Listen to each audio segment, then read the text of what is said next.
Assalamualaikum warahmatullahi wabarakatuh. Waalaikumsalam warahmatullahi wabarakatuh. Kembali lagi di mata kuliah akuntansi UMKM. Ya. Di pertemuan ketiga sesi kedua. Sesi kemarin kepotong Pak. Iya. Analisa transaksi dagang, silahkan Pak. Oke, yang kemarin, yang tadi sesi pertama sudah saya singgung bahwasanya perusahaan dibagi menjadi tiga berdasarkan bidang operasionalnya ya. Okay. Ada jasa, dagang dan manufaktur. Nah, dagang itu apa? Berbicara mengenai dagang itu kata kuncinya itu tidak merubah bentuk barangnya, ya.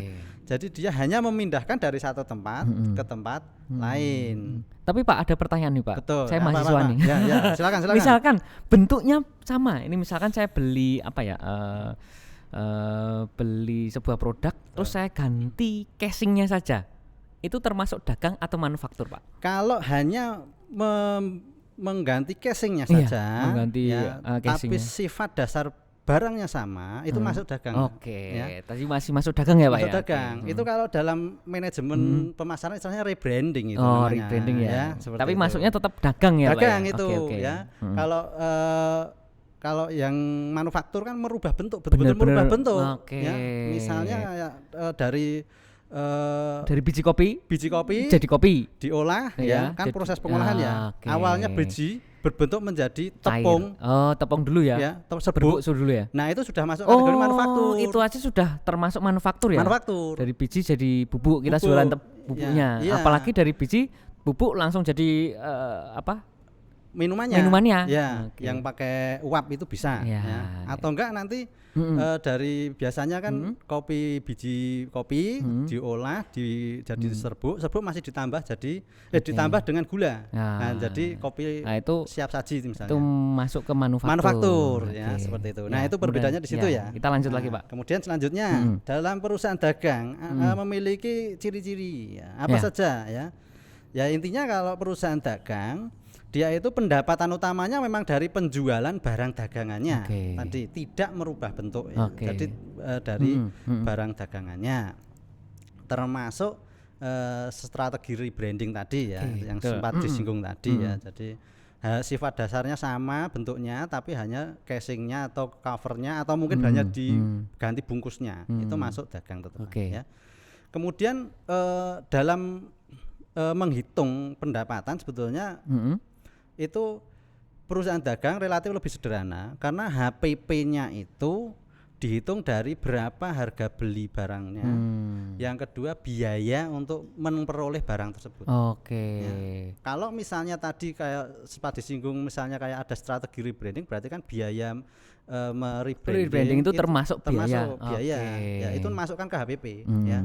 Nah, ini kadang teman-teman pelaku UMKM ini yang kadang terlewatkan. Iya, kadang-kadang cuman yang itu adalah harga beli barangnya aja ya. Harga beli barangnya saja. Dan itu kadang nggak dihitung biaya untuk pengangkutannya, transportasinya ya. Biaya pengambilannya, mungkin di dalam pengambilannya ada tol dan sebagainya. Nah, itu masuk ya Pak ya? Harusnya dimasukkan. Termasuk biaya sopirnya itu juga masuk Pak? Sopir masuk ya. Karena untuk memperoleh barang tersebut berapapun totalnya itu harus dimasukkan. Itu nanti masuk ke HPP. Ya, masuk ke HPP di perusahaan dagang. Dagang. Jadi misalkan kalau saya ambil barangnya tadi, misalkan saya mau jualan HP gitu ya. Saya ambil barang HP, ada kontainer saya sewa, termasuk sopirnya ngambil 10 kontainer misalkan 10 box. Nah, itu harus dihitung semuanya. Betul. Termasuk biaya transportasinya, biaya sopirnya dan sebagainya ya Pak ya. Itu masuk di HPP.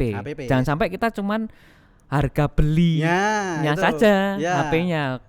Kadang ada teman-teman pelaku UMKM. Nah, ini ada contoh kasusnya pengusaha pecel lele. Kemarin ada yang sempat diskusi dengan saya. Jadi gimana itu Pak? Beliaunya itu ngobrol-ngobrol dengan saya. Mas, saya itu kan usaha penyetan. Nah, terus saya itu bingung untuk menentukan HPP saya Mas. Lah saya itu yang saya hitung HPP itu hanya dari ketika saya membeli bahan baku ayam mentah segar, ayam mentah segar, terus nanti saya tambahkan dengan biaya bumbu aja. Lah itu sudah ketemu HPP saya Pak. Terus saya tanya, lah terus jenengan ora masak ambilnya dari jenengan ambilnya daging di mana? Di pasar. Oke.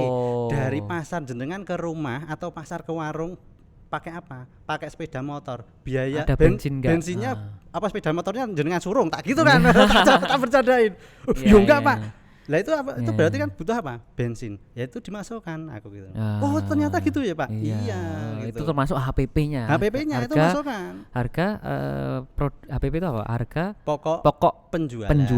Harga pokok penjualan harus dihitung ya. Termasuk cara memperoleh dagingmu itu gimana? Betul, gitu. Walaupun kita jualnya juga tetap daging walaupun sudah dibumbuin ya, Pak. Sudah dibumbuin kan tuh. Jadi itu kasus real kemarin yang saya temui di pedagang penyetan itu. Beliau setelah saya kasih inputan seperti itu, beliaunya akhirnya mau merubah. Ya, mau merubah dalam menghitung hitungannya HPP. Meskipun cukup sederhana sekali, beliau hanya oret-oretan pakai buku gitu. Tapi setelah saya kasih masukan, oh iya ternyata HPP saya sekian. Terus nanti berarti saya harus setelah ketemu HPP-nya berarti saya harus bisa menentukan laba yang real. Iya, laba realnya. Awalnya kan beliau taunya laba yang bukan real itu kan gitu. Lah ternyata biaya bensinnya enggak dihitung seperti itu.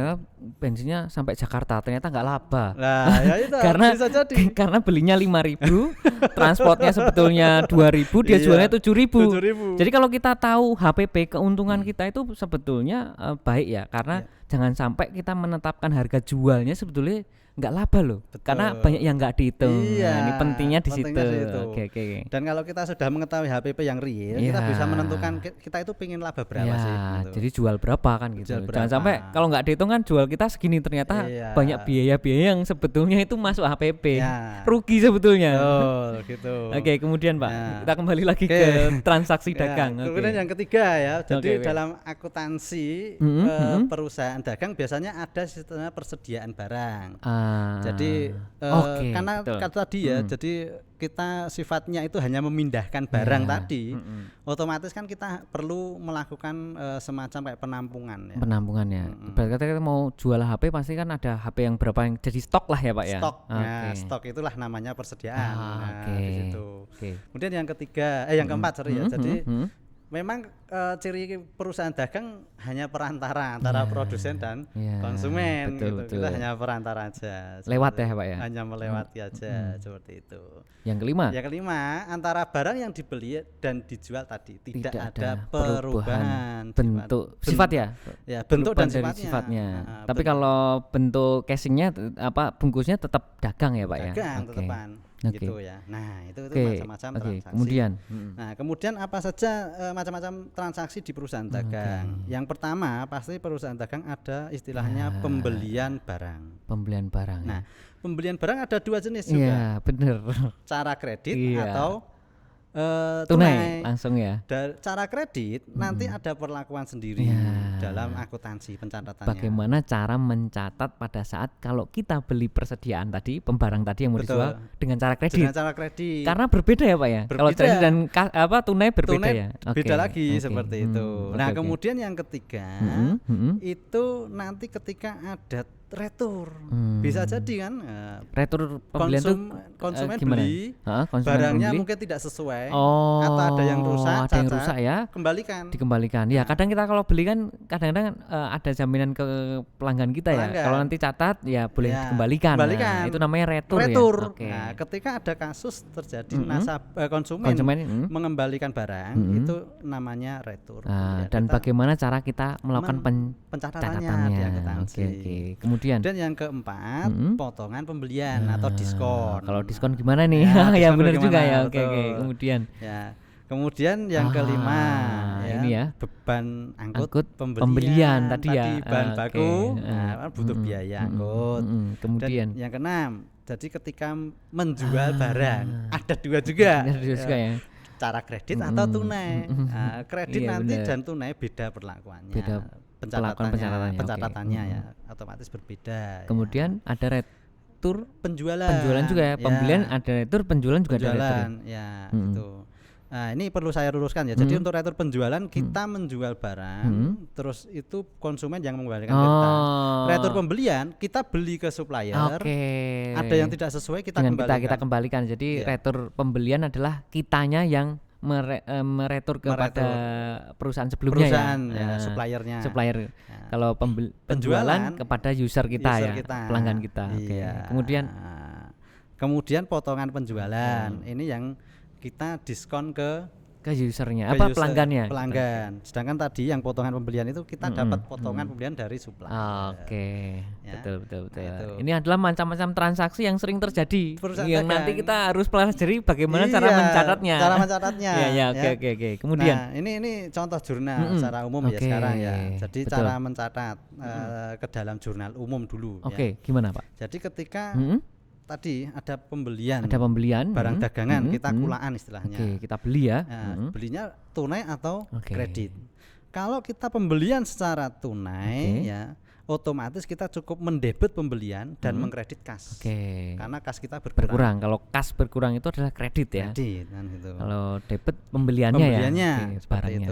Ya, kemudian yang kedua, apabila kita membeli barang atau kulaan secara kredit, mengakuinya bagaimana? Otomatis yang debit pembelian, kreditnya apa? Utang dagangnya. Utang dagang. Ya, jadi kalau bedanya kan sebetulnya kalau kita kredit kan kas kita nggak berkurang nih. Jadi jangan masukkan kas di kredit. Betul. Ya kan? Karena kita duit kas kita tuh belum kita gunakan ya. Iya betul. Tapi utang kita yang muncul di situ bertambah otomatis di sisi kredit. Jadi bedanya di situ ya Pak ya. Ya. Nih. Kemudian kalau kita beli tadi kan otomatis mungkin barang itu ada yang tidak sesuai. Otomatis kita kembalikan ke supplier ya. Nah, ketika kita melakukan pengembalian itulah yang dinamakan retur pembelian. Nah, kalau retur pembelian bagaimana mengakuinya? Ya, secara umum kan bahwasanya ketika kita retur berarti kan utang dagang kita berkurang. Ya. Tapi kalau kita tadi belinya secara utang harusnya ya, baru utang dagang kita berkurang atau kalau tunai juga utang dagang kita berkurang, Pak? Enggak, begini. Kalau tunai otomatis kas kita yang berkurang. Kas kita berkurang terus kita kembalikan nih, sekarang kita retur. Nah, kalau kita retur berarti nanti kas kita yang tambah. Jadi kalau contoh ini adalah contoh jika pembelian secara kredit ya. Ini. Jadi ini contoh retur kalau tadi pembeliannya kredit dulu ya Pak ya. Jadi kita akan mengakui debitnya utang dagang, kreditnya apa? Retur pembelian. Jadi utang dagang kita berkurang jika tadi beli kita. Jadi kasus ini tuh beli kita itu secara kredit. Terus kita retur. Akhirnya yang didebit utang dagangnya. Yang dikredit retur pembeliannya. Gitu. Seperti itu ya. Kemudian ketika ada potongan ya, ketika kita beli ada potongan ya, otomatis kan utang dagang kita juga berkurang gitu. Sebesar potongannya ya. Sebesar potongannya. Debitnya tetap utang, kreditnya kas potongan pembelian, potongan. Kas potongan dan pembelian. Ya, kas bisa itu, kas gitu aja. Kas juga bisa ya Pak ya. Kas itu aja. Karena ada kas yang dikredit ya Pak ya. Iya. Kemudian ketika untuk selanjutnya terkait dengan beban angkut ya. Tadi kan ada istilahnya dalam ciri khas transaksi perusahaan dagang ada beban angkut. Ya, betul. Dalam mengakui beban angkut pembelian ada dua macam. Yang pertama yaitu FOB shipping point istilahnya ya. Jadi FOB shipping point di sini bahwasanya barang itu ketika keluar dari gudang penjual ya, itu menjadi tanggungan si pembeli. Itu FOB shipping point. Jadi barang itu ketika proses dari gudangnya penjual atau supplier sudah keluar ke gudang kita itu menjadi tanggungan kita. Pembeli. Itu istilahnya FOB shipping point. Nanti yang kedua FOB destination point. Itu tanggungan penjual dari ketika barang itu sudah keluar dari gudang penjual sampai ke tempat kita, itu menjadi tanggungan penjual. Jadi ibarat kata kita membeli barang tadi menjadi tanggungan kita kalau sudah kita terima itu adalah on deliver ya apa? Satunya shipping point destination ya. Destination itu berarti sebelum sampai ke saya itu tanggunganmu loh. Ya, betul. Kalau yang shipping point itu sudah keluar dari gudangmu udah jadi tanggunganku pembeli. Ya, seperti itu ya. Ini dua. Ini terkait dengan beban angkut pembelian itu ada dua sistem. Mungkin sampai sini dulu Pak. Kita akan lanjutkan di sesi 3. Terima kasih. Assalamualaikum warahmatullahi wabarakatuh. Waalaikumsalam warahmatullahi wabarakatuh.